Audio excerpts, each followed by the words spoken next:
Hey, yo, what's up? It's Tim Wade, New Balance Saga athlete, Lost player, and proud member of the U.S. men's national team. My life revolves around freedom and creativity, both on and off the pitch. I think of myself as an artist, whether it's creating my own music or setting up my teammates to score a goal. On the field, I see it different, and the Color 4 provides that touch of class. The New Balance Color 4. Take headlines, make history. Learn more at newbalance.com/soccer. Celebrate the launch of David Rothkopf's new book, American Resistance, the inside story of how the deep state saved the nation, by becoming a member today. This month, new members will receive a free signed copy of the book, along with the usual member benefits, including an ad-free listening experience, members-only bonus content, an invitation to join the DSR Network Slack community, and more. To take advantage of this offer, visit thedsrnetwork.com/buy and select the option titled American Resistance. Upon successful checkout, you will receive a confirmation email with instructions on how to redeem the book. The book retails for $29, but is included with this membership option. You'll just pay for shipping. Please allow 2 to 4 weeks for shipping. Thank you very much.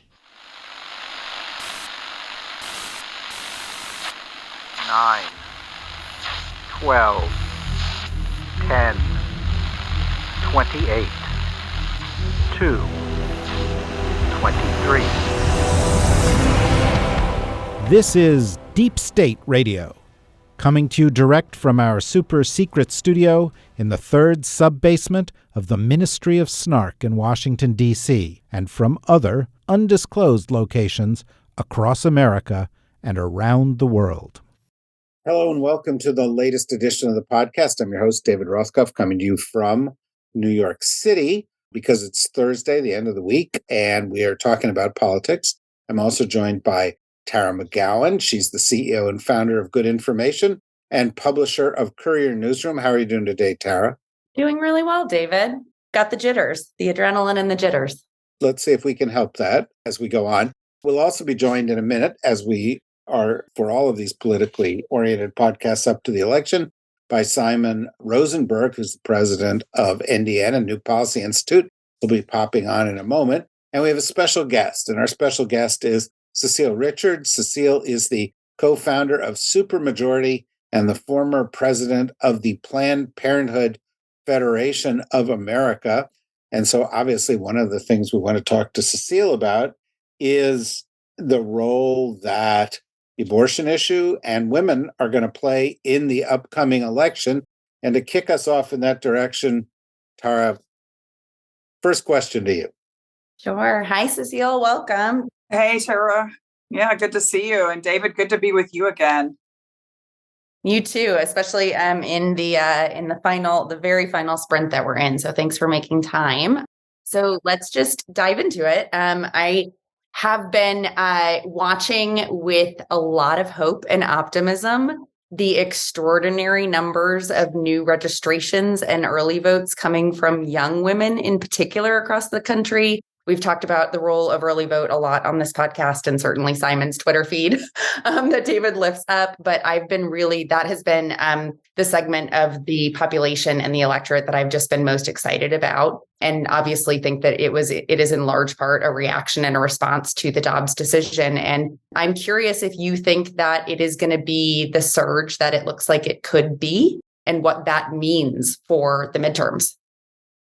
I don't know all the things sounds like you've covered a lot of the things that I've really been obsessing about too, which is, of course, immediately following the Dobbs decision, we saw just an explosion of new voter registration among women in particular. And as you say, young women, the state of Pennsylvania always jumps out as a place where we saw so many young women rush to get registered. And as we know, in a midterm election, it's all about who turns out, since millions of people don't vote in midterm elections. And so if we can, in fact, increase voter turnout, particularly among young people who are less reliable or sometimes they're first-time voters and haven't been through the process before, that can really make the difference. And as you know, here we are sitting just a few days out from this election, and we are in some really, really tight races. I think the the one thing that we needed going into this election was enthusiasm. And I suppose if there's sort of, we could boil it down to one impact that the Dobbs decision had, it is a stark realization that the only thing standing between you and losing all of your rights to make your own decisions about pregnancy is who's your governor. And so I think as we're looking at states where Michigan, Pennsylvania, we could go down the list, Wisconsin, Nevada, these are states where everything is on the line. And it's I think that the degree of understanding and awareness among voters, and particularly among young voters, is very, very high. So that makes me optimistic about what we'll see on Election Day. Simon, how are you? Hi, Simon. Hello, everybody. Hello, Cecile. Hey, Simon. Simon, we're just sort of starting out with some questions for Cecile about what she thought was going to happen next Tuesday. Perhaps you have a question or a comment and a question. I think Cecile's right. I caught the tail end of what she was saying, that there's no, just today, the Navigator poll came out. There's this ridiculous meme about how abortion wasn't a driving issue in the election. And if you look at the Navigator poll today, among Democrats, inflation and abortion are the two top issues driving the election. And so abortion dropped as an issue for Republicans, but it's always been a driving issue for Democratic voters. And it's such a tragedy in some ways that there became so much noise about this. Of course, this is a driving issue. And we saw it play out in Kansas and in the 5 House specials. And I think that same energy is showing up in the early vote. I mean, the early vote is incredibly encouraging for us all across the country. And Cecile, I know you're on the ground and dealing with this. I mean, I think we should be optimistic about what we're seeing in the early vote right now. We are above our 2020 numbers in virtually every major state that matters, including, Cecile, in your home state in Texas, right? And I think we should be, we know the Republicans are going to have a strong turnout. And the evidence so far is yes, we are. And that the energy that we saw play out right after Dobbs ended in those House specials in Kansas are now carrying over to the general election, which is what we needed to make this election competitive. And I think we're ending into these final days in a very, very competitive place. Who could have imagined, right? It's kind of a miracle that we're here, but we've got to take advantage of it and do the best we can. I know you have really been educating folks about how the polls can be so far off. And we all know that we're kind of going through this polling crisis, which is really no one knows what to believe. And of course, in August, all the polling was wrong on Kansas. Just as one small example, I remember the night before talking to folks on the ground, and everyone thought it's just going to be so close because all the polls were showing it's close. And in fact, we won that ballot initiative that would have allowed for the ability for the legislature to criminalize abortion. We won that by 18 points in an election in which was a majority Republican voters and a huge, massive turnout that was absolutely unpredicted. So again, this is a tough environment, as I think we've all been honest. We have, it's always hard for the party in power. But the Dobbs decision, I do believe, it just was the most disruptive influence in a midterm election that I can remember in recent history. And the other thing that Tara and I were talking the other evening about young people and just what a sort of untapped resource and what an important group of voters these are.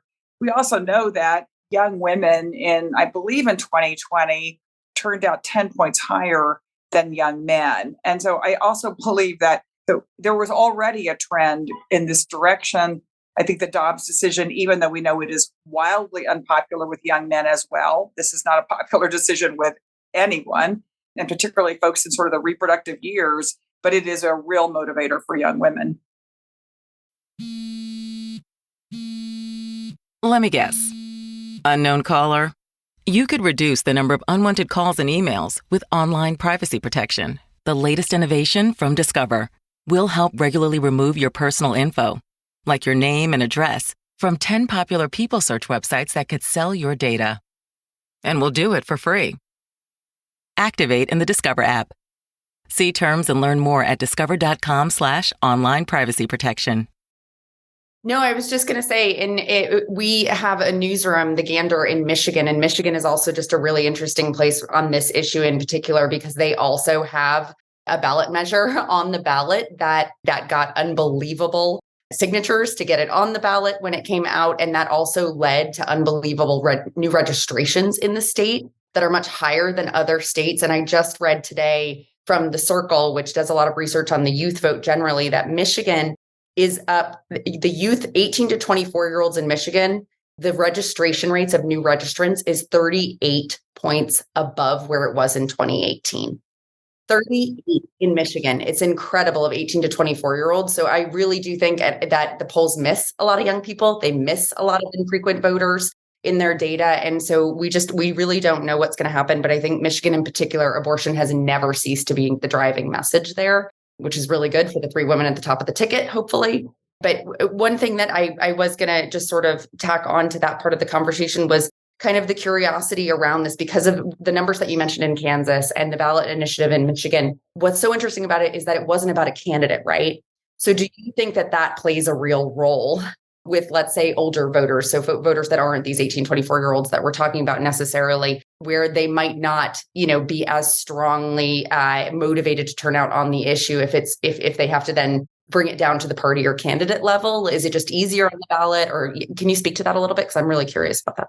Well, I mean, we're going to learn a lot. And I think Michigan is kind of almost the perfect test case where and I actually was out in Michigan to do an event for the folks that were doing the ballot initiative. They had 750,000 people sign petitions to get that on the ballot. I mean, and that was right. It was sort of pokey up until Dobbs. And then the Dobbs decision was just like an explosion out there. And so I do think that, and obviously I think you could probably correlate that with the bump in registration. Look, I know from my years at Planned Parenthood, we used to have to beat back ballot initiatives at the state level in really conservative states. The two that always are burned into my memory indelibly were South Dakota and Mississippi. Now, these are states that you would say, if you poll them, obviously very Republican states that if you ask people, they would say they were pro-life, because no one, of course, who doesn't want to be pro-life, because no one really knows what that means.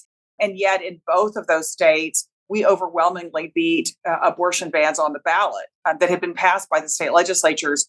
And so I do believe, if this is kind of getting to the heart of what you're saying, if I could do a national ballot referendum tomorrow in this country on abortion, we would win it going away, right? Because people do not want government telling folks what to do about their pregnancies. They do, and that is only going to grow. I mean, that's the other thing, Tara. I think that the midterms are going to be one point in time, but this is not going to get more popular.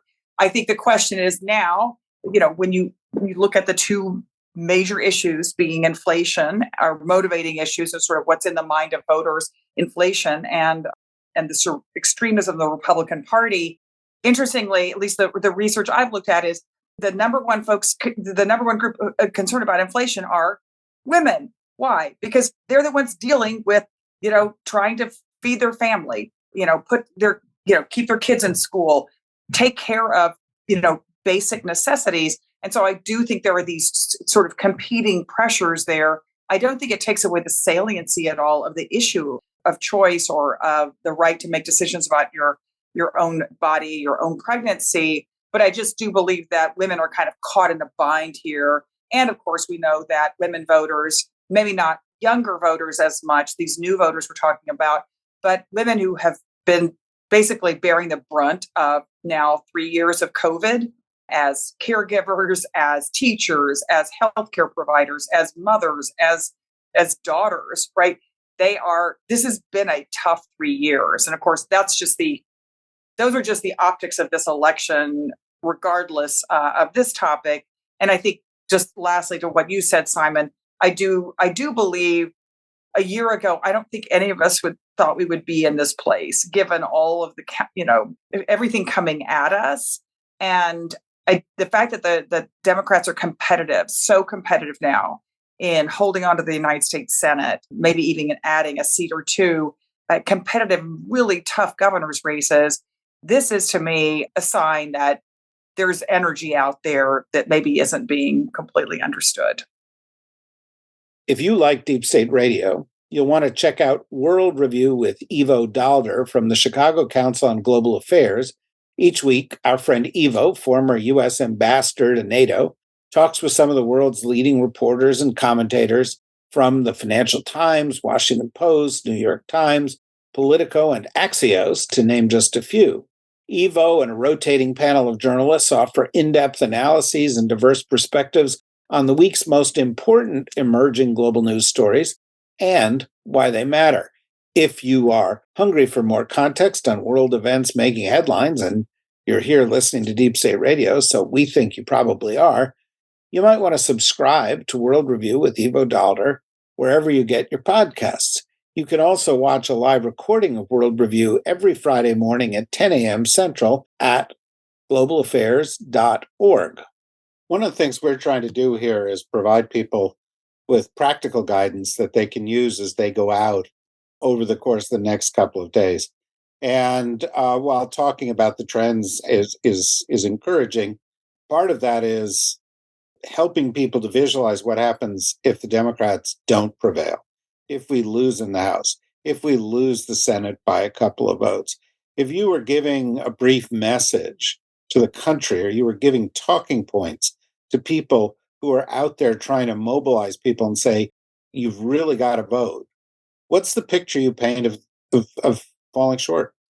Well, I've never seen a worse crop of candidates than who the Republicans have put up. And let's face it, this is not, the slate of candidates running are not the Republican Party. This is the Trump team. We don't have to go through the list of horribles, but, Blake Masters and Herschel Walker just being two, I think, prime examples. So their own words, I think, are frightening enough. But I do believe that certainly for women, and not because, again, men don't believe in abortion rights, just women tend to vote on this issue. We can remind people that it wasn't too long ago that Lindsey Graham announced, and Mitch McConnell backed him up, their intention to introduce a national abortion ban. So no matter where you live, you're not safe if the Republican Party is in power. And I do think that's a really important message. And as my friend James Carville would say, they've also said they're going to cut Social Security and Medicare. And just look in their plans. And that is an issue that may not be on the minds of young voters, but women who are economically stressed, well, frankly, anyone. These are issues that are incredibly important. And I do believe the Republican Party has been very transparent about what their plans are. I also think it's late now, of course, to be able to educate voters about what this Democratic Congress and this president administration have done. But the child tax credit was just one of the most important things that I think was achieved.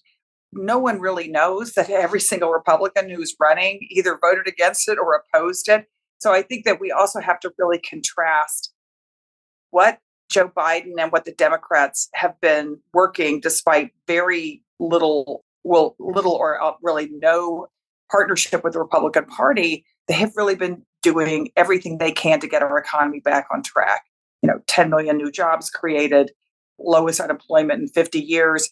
I got to acknowledge where people are at, because people are hurting because of inflation, but also remind them there's really only one party that has a plan for what to do about it. Yeah, no question about that. In fact, there's something profoundly hypocritical about Republican stance on inflation, since it's not controlled by the president. It's not something that Congress can control. It's a global phenomenon. But if you look at the drivers of inflation, whether it's big business overreach, or it's the mishandling of COVID, or it's Vladimir Putin, the Republicans actually are on the wrong side of all of those issues. And if you look at the efforts that Democrats have been making to help people deal with cost of living issues, every time the Democrats say, well, let's help people pay for their medicine, or let's help people pay for, something else, or let's stop the gas gouging, the Republicans block it. So they're the pro-inflation party. They're not. It's not just that they don't really have a plan. Simon, question for Cecile, or question or comment? Yeah, no, Cecile. Listen, I just wanted to, from a stats standpoint, we were talking about Michigan. The state that has seen the hugest increase in the early vote from 2020 is Michigan. It's 22 points higher than it was. I just checked, 22 points higher than it was 2 years ago at this point. and no other state is more than 13 points higher. And so you're right. I mean, what you were saying about this galvanizing issue, it's very clear that this is a thing that is still, seeing the biggest variance of the early vote of all 50 states, right, has been in Michigan. And I think we could have a very, very strong election day in Michigan at this point from what we're seeing. And I remain very optimistic about, what we're seeing in the early vote. I mean, I think that I think for your listeners, the single most important thing I can convey is that this energy that we saw in the 5 House specials and in Kansas is showing up in this election. And we just didn't know if that was going to happen. And I think obviously Dobbs is the major driver of that. So this has been a silly debate in Washington the last few weeks about whether this was a significant issue. Of course it was. And Cecile, it's great to see you. It's just just the way you're describing everything is just so terrific. And, it's a thank you for you continuing to stay in the fight after all these years. But it really matters now. I mean, this is an incredibly important time. And any other thoughts for our listeners before you go? I mean, what else are you seeing out there? What are you most excited about or things that you've seen on the ground? Are you seeing the kind of energy at the grassroots level when you're going out and being in the States? I mean, what are you seeing actually on the ground? Sure. I mean, Simon, yes, I am. And in fact, I just got back from Minnesota where, there's just they're dealing with some of the same horrific Republican ads and just racist and horrible. But folks on the ground are out there. I mean, Minnesota, of course, is in the great spirit of Paul Wellstone. It is a contact sport, right? I mean, folks are on the doors. And I think one of the things that I think is sort of underestimated, we haven't talked about state legislatures, and that's for another day. But I was so kind of blown away, just even in that state, but it's not only there, the number of young women, of young people of color who were headed to the state legislature in Minnesota. And they have their own posse. They have their own group of folks who may not really be paying attention to national politics, to what's happening at the top of the ticket. But that energy is really important too. And so I think it's as Democrats and as progressives, all the work that groups are doing to recruit and support a new generation of leadership is going to be really important, not just next Tuesday. It's going to be important 2 years from now, 4 years from now. But that to me was like, I kind of can't get over. And these are young folks I had never even heard of, but they're going to be in the state Senate and they're going to be in the House. So I think that's a piece of it. And what we have to make sure too is, look, you and I have been through many, many elections together. Ones we celebrated and ones where we had to lick our wounds. The most important thing to me, we're going to win some and we're going to lose some on Tuesday. That's how it goes. The most important thing to me, especially with the young voters that Tara and I have been talking about, and I know that she's really been keenly interested in, we got to make sure they have a home, that they are not left out there, because a lot of these folks are going to get their heart broken for the first time. And we got to say, look, this is long haul. The reason the Republicans, the reason why corporations and dark money is fighting back on us, because we're fighting for the future. We're fighting for things that are going to really fundamentally change issues of equity, of fairness in this country. And if it didn't matter, they wouldn't be after us and after our candidates. So I just think it's important that we don't all go back home, that we actually create space and create support and organizations that can keep young voters involved. And just Cecile, to piggyback on that, because we were talking about this the other night, I think such an important thing is that even if the worst case scenario happens, which it will in certain races in certain places, it cannot be a lesson for Democrats that abortion is not an issue to run on or to include in our elections. That would be the worst case scenario. And I really do believe the media has gotten this wrong by taking the bait from the right and making the conversation entirely about inflation. It's not that it doesn't matter. It is not as visceral for younger women. And when I'm saying younger, I'm talking about under 40. And this is the supermajority, and the growing supermajority is women in this country. And it's increasingly younger women who are getting politically engaged for the first time because of this, and could very well turn into lifelong regular voters. And this is the issue that galvanized them. And so that is something that I lose sleep over. And we need to make sure, regardless of the mixed bag of the results, that doesn't become an outcome. I think that's right. And just to tag on one more piece before I leave you all, I think that's right. And in fact, the reason that you're seeing so many campaigns run against the Republicans on this issue is because it is so damaging to the Republican Party. It is, I mean, I just was looking back at I think it was the NRSC PowerPoint from earlier in the spring, where they're pleading with their candidates, just do not talk about abortion at all. Like, do everything you can to change the topic. We know that this is, and they know it's unpopular, even with Republican voters, and certainly with independent voters. So that's right. We can't let this become that narrative. And the other thing is, honestly, we can't have this a narrative being to blame women. Women are the way we're going to win. The races that we do win, it's going to be because women turn out, and the gender gap, as we saw in Kansas, as we saw in some of these special elections, the gender gap is big enough to help carry us over the top. And I feel like I have been through too many elections where women are blamed for the fact that the Democrats didn't win everything. And that's just such an unproductive chain, just sort of chain reaction, particularly because if we don't reach all the women that we needed to this time, we got to do our own work to make sure we're in conversation with them. This is not because they're bad folks. They may not, it may just be that we aren't actually talking to them and listening to them and understanding what's going on in their lives, which is the whole idea of supermajority. So I'm so grateful for all of you, right? I mean, here we are. We're going to do this. We're going to do the best we can. And then the next day we're going to get up and we're going to do it all over again. And it's just a real honor to be in this work with you. Likewise, Cecile. Thank you so much for joining us. Absolutely. And, we will circle back afterwards and figure out what the next phase of this battle is. So this is normally the place in our podcast where we say goodbye to the folks who are listening in the general public who aren't members and say, hey, become a member. And, it's November and, getting to be a holiday season, and becoming a member is so much better now, because if you sign up to become a member now, you get a copy of my book, American Resistance, signed by me. Now that's incredibly exciting, and a free book. I mean, this pays for itself. So if that's appealing to you, or you're having trouble sleeping, maybe the book will help with that. Try it for whatever reason, but become a member. And for those of you who are members, stand by. We'll continue this conversation in one moment.